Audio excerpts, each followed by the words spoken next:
Hello and welcome to the short Vort on Parsha Shemos from Chamishi-Shishi. In Perek Gimel Pasuk Yud Zayin, Moshe is told to go to the elders about his plan to come to the king of Egypt, Paro, and ask for the redemption of the Bnei Yisrael. After he went to the Zakenim, the elders, then Moshe and Aaron went to Paro, and a miracle occurred.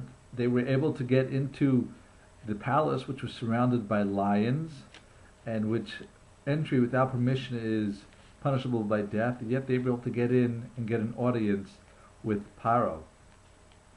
So Yechezkel Levenstein, using a concept used by the Salva Mikelm, he says, or asked, that why is it that Moshe went to the elders first, and only later did he go to the king and have the miracle? He should have gone to the king and had the miracle, then come back to the elders and the people so they would believe them. But here we have the Moshe went to the elders so that they would have the Bnei Yisrael believe in him, and only then did he go to the Paro and have the miracle performed. So Yechezkel Levenstein says this tells us an important lesson, that your hisoris, your wakingness, your emunah has to come first before a miracle will be performed. The miracle of Moshe coming to Paro is only because he already had the Zakenim and the Bnei Yisrael on his side, and then the miracle could be performed.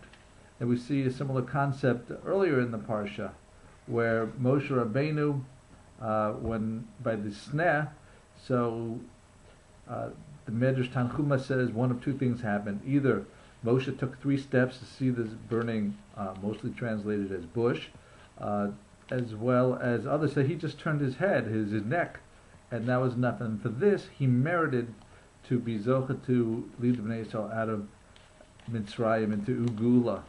So, but he would not have merited without having taken that first step. You always have to take a first step and to accomplish. We have a phrase called Pischuli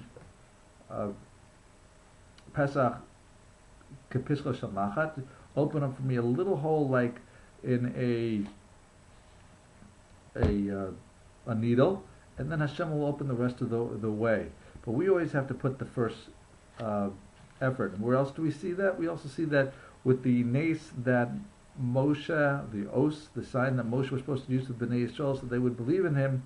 So he would throw down the stick, and it would become a snake, and then afterwards he'd have to go and touch the snake, and then it would return back into a stick, the mata. Why did he have to make an action? Because as always, for a miracle to be performed, Hashem wants you to take one step. And one other scenario where we saw in this parsha someone taking a first step, according to the Medrash, as by the daughter of Paro, when she saw Moshe Rabbeinu, so she sent out, the pasuk says Amasa, which could be translated as her maid, but the Medrash also says that alternatively she stretched out her arm, even though it was many feet away. She made the effort first, and a miracle happened, and she extended her hand, and it worked as a naze. So we see whatever we're trying to do, don't give up hope. You're looking for a job, looking for a spouse, looking to have kids, whatever you're trying to accomplish, take the first step, and then Hashem will be able to better help you and make you accomplish your goals. So thank you for listening. Have a wonderful week and wonderful Shabbos, and don't forget to share this Devar Torah.